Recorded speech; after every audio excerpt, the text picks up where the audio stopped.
Well, gents, let's get to your stock picks for today. We have a minute between the two of you. So, Grant, what will it be today?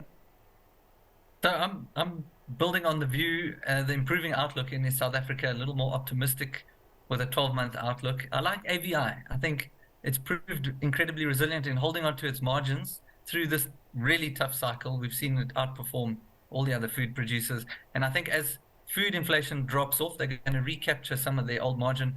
As people have a bit more confidence, maybe a bit more money in the pocket, they will shop up a little bit back to some of the more luxury brands or the more sort of higher LSM brands that AVI has. And in the meantime, you're getting paid a 7% dividend yield. We're looking forward at a company that's really one of the highest quality businesses on the exchange at a decent valuation. And it's just a nice sleep at night, capture some of the optimism that may play out over the next 6 to 12 months. And if it doesn't, you'll still be fine. So that's my pick. All right. Gary, quickly on your side, your stock pick?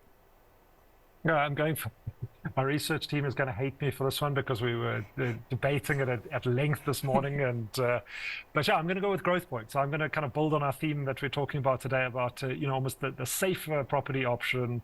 It's typically a bellwether of the South African, well, I suppose, of the South African listed environment.